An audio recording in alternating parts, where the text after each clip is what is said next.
All right. Thanks so much for sticking around. I understand that it's 4 and it's Friday and it's warm outside, so I'm trying to make this presentation interesting, also because we are talking about something that by its own is probably very boring, which is regulation and kind of European regulation. So it may be actually very boring, but I'll try to make it valuable and hopefully interesting for the products and the tools that you're actually building for the end customer. So, right. So before I start, let me introduce myself and let me introduce the company that I founded. So my name is Francesco. I'm actually Italian. I've been living in the US for a number of years and very much an entrepreneur. I build startups, I build data products, and TrueLayer is really the company that I started 2 years ago. And what we are trying to do at TrueLayer is to enable application to connect securely with the bank infrastructure. That means accessing data and making payments. And so very, very much in the context of OpenBanking and PSD2. And more like layman terms, we are trying to make this whole process of leveraging PSD2 for the best very, very easy, and in a way that developers and product manager and product designer would understand and would make their life hopefully easier. So what is PSD2? I'm sure that you are kind of knowledgeable about that, but beyond what the regulation itself says, let me frame the PSD2 from a different angle. This regulation is literally liberating and democratizing the access to your data. I say your data, and I mean you as a consumer, because I believe that for a number of years, banks have been thinking that this data actually belong to themselves. And they created this concept of a wallet garden, where this data was actually leveraged for their own usage and wasn't really shared with any other party. And so I think PSD2 is bringing back the user at the center of the world and saying you own your data and you share your data with companies that are going to provide you, hopefully, a great service. So definitely why this is important, because it creates a framework for competition and hopefully enables application to compete better and offer better products and pass some cost benefit to the end customers. So in the framework of this new regulation, there are going to be 2 new roles. One is called AISP and another one is called PISP. That literally means who can access the data and who can access payment functionalities. Now, this is, oh, sorry. Right. This is PSD2, and now here in the UK, we have OpenBanking. OpenBanking is something that is very UK specific, and it's really, I would say it's overlapping 95% with PSD2. Of course, the UK incarnation is slightly different, but also it's very much about defining a technical standard and try to get the banks around the same table and in the same room, and try to get them to agree to a certain set of specification and behaviors that hopefully are going to create a very kind of a standardized way for the customers to actually share their data with third parties. But it also creates a framework for control. It gets the user back into the equation and gives them the power to selectively say, okay, I want to remove access to my bank account for this company, or want to grant access to my bank account to this other company. Now, the interesting bit about open banking is that it's a concept that is starting now in the UK, is the, I would say, the most advanced country in this sense in the world, but now is also a very big wave that is reaching so many other countries. And so we see countries like Australia, Southeast Asia like Singapore and Hong Kong, South Africa, the US, actually talking about open banking and trying to copycat the same set of regulation that here in the UK, I would say, we all pioneered. Now, this is fascinating in a way, but why you, as kind of application builder, you should care about PSD2 and open banking. So my answer for that is that FinTech is very much about building a data business. So if you think about that, financial services itself is about moving data, accessing data, and doing it very, very fast. So over time, like the company that can have better access to data, the faster access to data, can leverage this data in the best possible way, will win this race. I think there is a recognition in financial services that at the end of the day, the functionalities that all the applications are exposing are they tend to be commoditized quite easily. And that's why there is all this attention to the, like owning the customer relation. Because at the end of the day, the functionality itself, it becomes a commodity very soon. And so that's why I believe that data on the long run is going to create, like the business that is going to harness data in the best possible way is going to win in this space. So also, you should imagine that as you are developing an independent application, like something that it lives outside of the bank ecosystem, you have to realize that 90% of your customers, they actually have a bank relation. Like they have probably like multiple bank relationships. And all their financial life is actually contained within their bank data and their bank relation. So for you, as an application, there is immense value to try to leverage this data for the best and build the best customer experience for them. Also, you should think at banks as some sort of data utility. Like they own your identity, for instance. And this is extremely helpful for KYC and AML, as you can leverage much of the work that the banks have been doing for years and now get all this huge amount of data within your application. And so I believe that open banking and PSD2 are about to transform the way we are building FinTech application for good and hopefully in a very positive way for consumers. So who are the industries that I'm thinking about and who are the industries that are going to benefit the most from this regulatory change? I think it touches pretty much the entire spectrum. So of course, like the easier way to think about how to harness data is account aggregation and personal finance management. So the ability of aggregating the accounts, all your accounts, credit cards, under one single visualization and help the user making sense of their multiple bank identities. But that's really like just one of the use cases. That the repercussions are very much around the whole industry.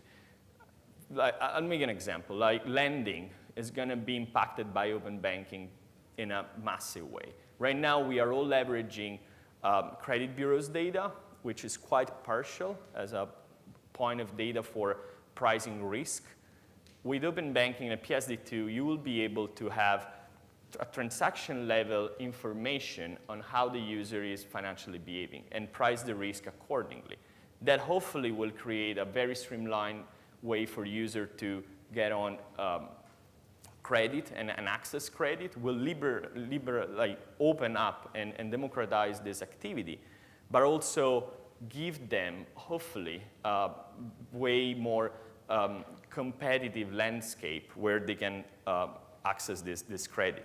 But that also, for instance, impact insurance in the very same way. Like you can price the risk of interacting with this user through their existing financial account. Or payment processor, they will be adding a way of paying directly with your bank account. So this is very broad set of new functionalities that you can add to your own application. And I believe that we are just like at 1% of figuring out what will be the long-term repercussion of this movement and this change in the market. So what does it mean in more like specific terms? So you should think about PSD2 as 3 main steps. So the first one, you need to ask the consent from the user. So that means informing the user of what is about to happen. That's critical. That's super important. there is this concept of positive friction. That means informing the user of everything that is about to happen. The second step is doing the authentication. So that can happen through multiple routes. Open banking is using one concept that is called like redirection. That means that you are moved from the application to the bank and from the bank back to the application.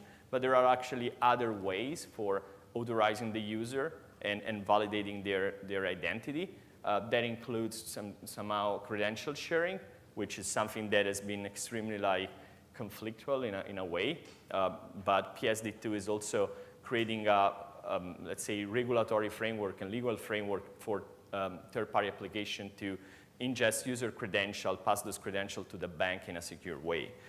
And there are going to be a variety of ways you can authorize the user. I'm going to show you a few in a moment. The third step is actually the act of accessing those APIs. So what you are going to get is something called tokenized access. That means that you are not directly dealing with security details yourself as an application, but you will have a very secure manner of interacting with the upstream APIs. And so those APIs you should think in terms of fundamental building blocks that are returning atomic information or executing atomic action on top of the user bank account. That means, for instance, fetching identity data, so where is your name, where do you live, but also the balance or the transaction, or sending an instruction to the bank to move actually money from your bank account to another bank account. So I was saying, there are like multiple ways the user experience can be framed. So one way is the redirect model. So what open banking is actually building on. And so we have an example here from Lloyd's. Another one is credential sharing. So this is our own interface, a true layer, where you can input yourself the security details, in this case from NatWest. And then this is another example from Monzo, which they built their own API, which is different from the open banking API itself from a standard standpoint, but it actually delivered the same capabilities and functionalities. And as you can see, is a slightly different experience because this is going through a native mobile experience through the Monzo app. Now, I think like many of you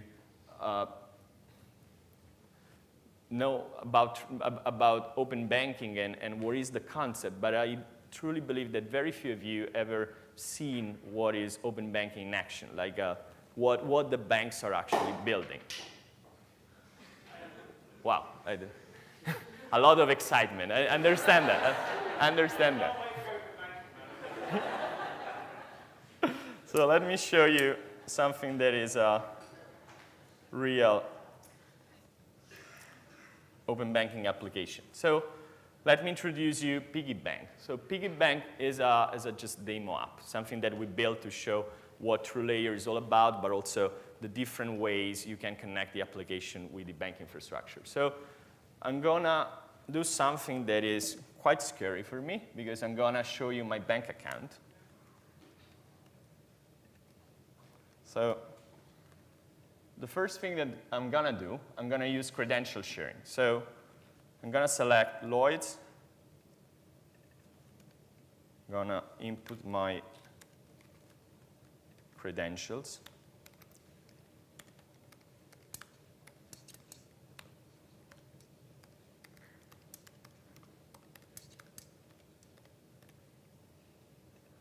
And if we're lucky, in a few seconds, we should have some data.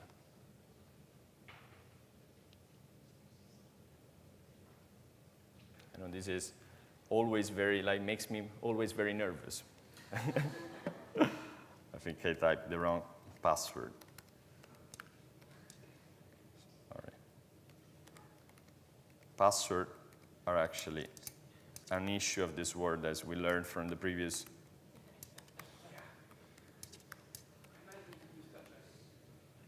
And we'll get there, we'll get there. So there you go. So this time around, I input the right stuff. And so I'm gonna allow in this case, Piggy Bank to access my bank data. And there you go.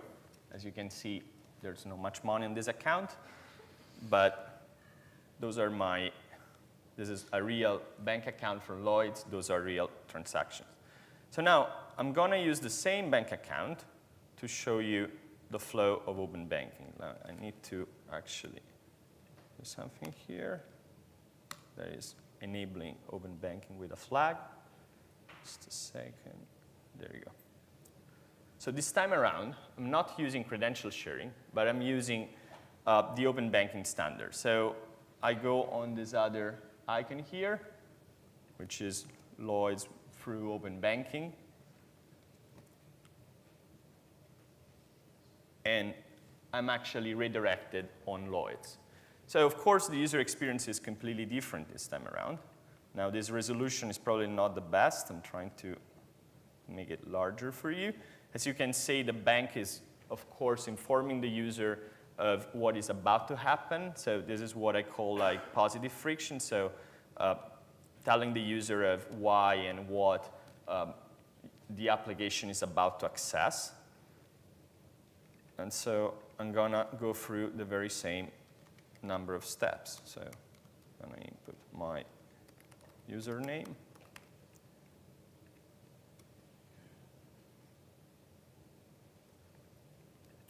And my password.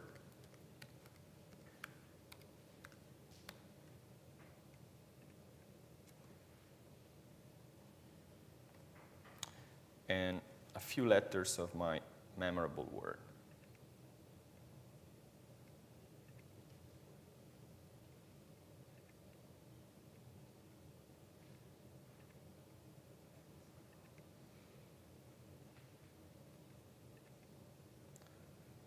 There you go.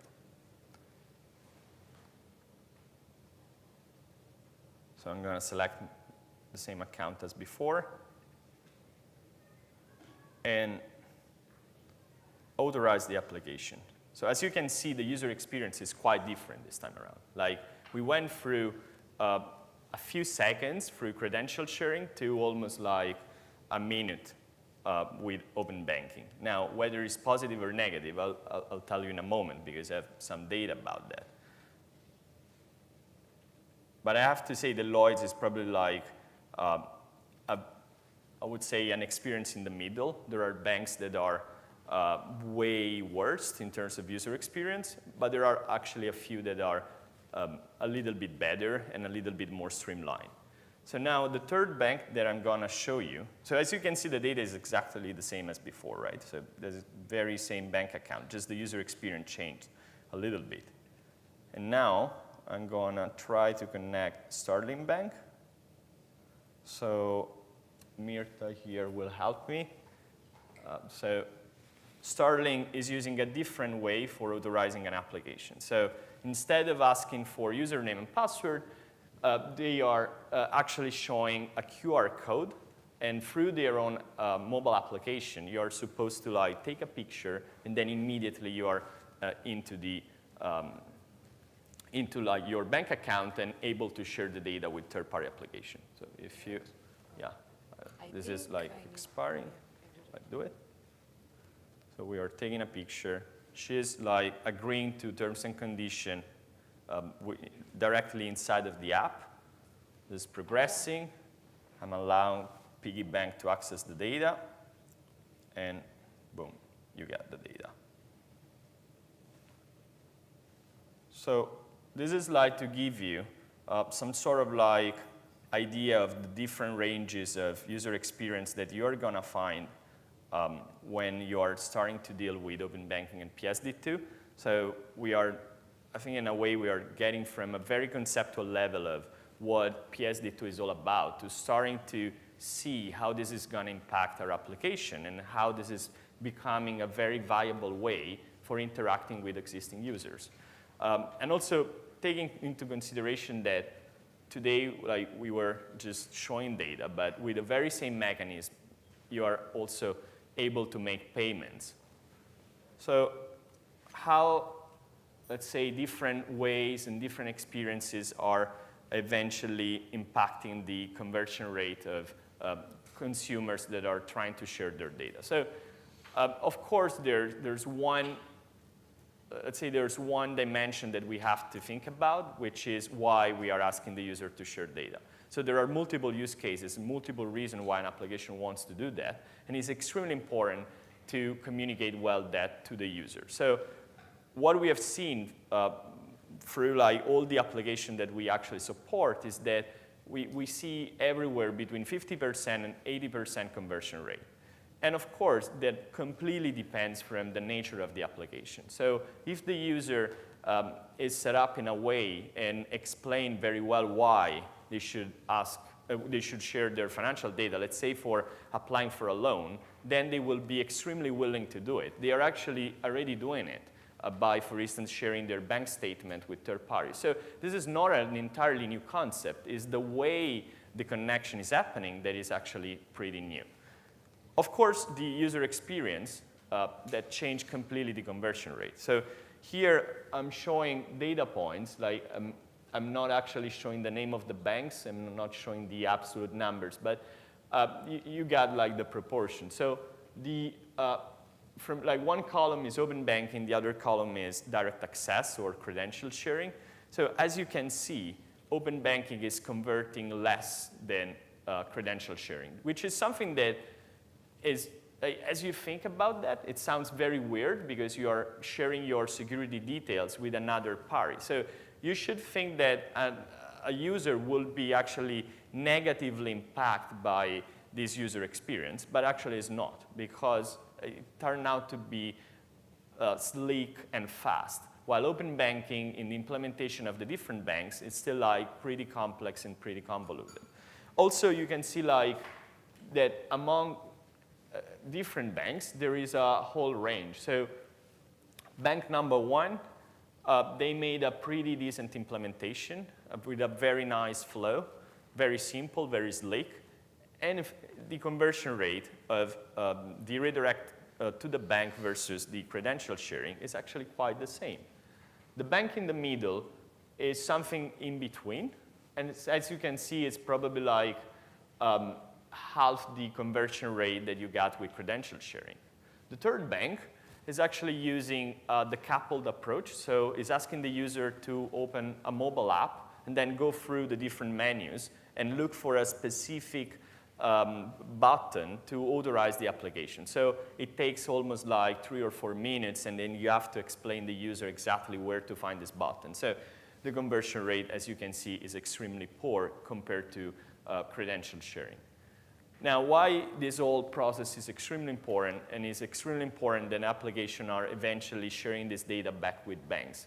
And the reason being is that if you put yourself in the shoes of the CMA9 and all the banks participating in PSD2, there's very little incentive for them to actually make open banking and PSD2 to happen. Not because they are bad, but just because it's very much disruptive of their existing business model. There are a few examples of banks that philosophically they are trying to embrace open banking and try to create a business model out of that. I think today we had a representative, but there are others that are thinking about open banking in a very disruptive way. And so, of course, they don't have a direct incentive.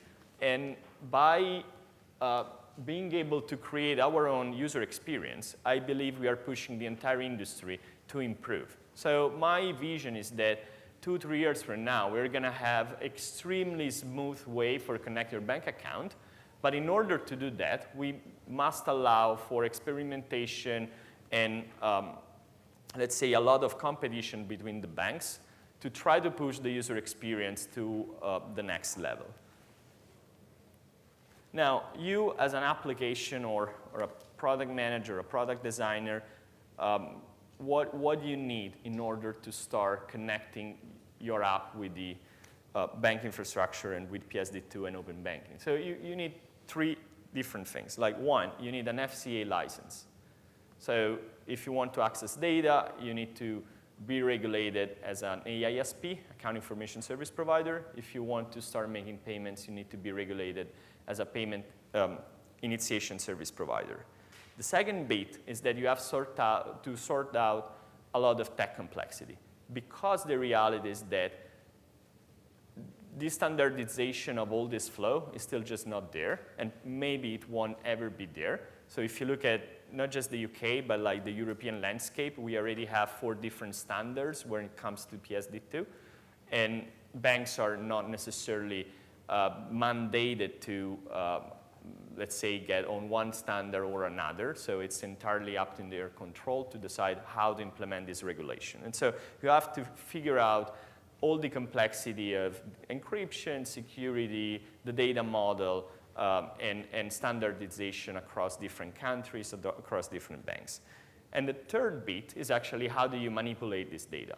So what you receive from the bank is a bunch of transactions, a bunch of descriptors, but the reality is that if you want to extract value, then you have to apply a number of transformations like categorization, figuring out what is the average income, or what is the, for instance, how much you're paying for the rent, or aggregating for different dimensions. So you actually have to manipulate this data in a number of ways. So we have TrueLayer. We are trying to provide answer to all the 3 items. So we are ourselves an FCA-regulated company, and what we do is that we extend our, let's say, umbrella license to the liability of other companies. So we can enter in a contractual relation with other companies and try to avoid them to be regulated by the FCA, and help them using our technology to don't necessarily have to go through the old compliance journey, but of course partner with somebody which is compliant and take the old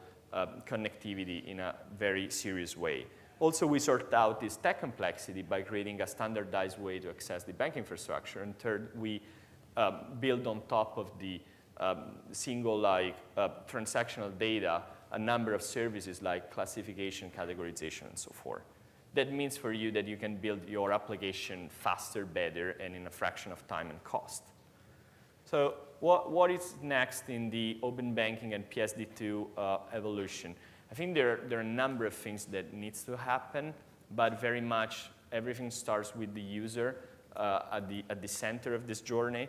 And so I'm thinking about creating standard when it comes to positive friction. So what is the right amount of data and information that we have to disclose to the user in order to make them feel very safe to share this data?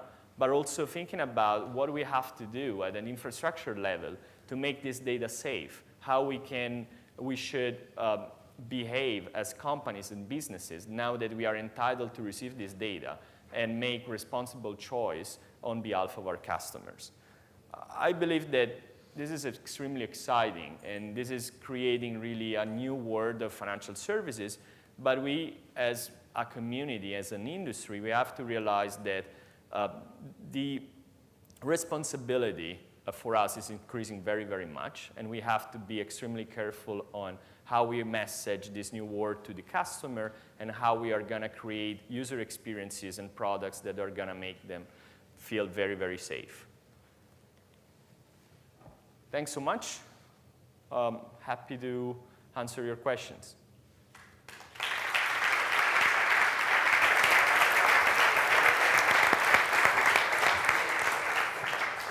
Okay, so yeah, does anyone have any questions for Francesco? We've got time for 1, maybe 2 questions very quickly.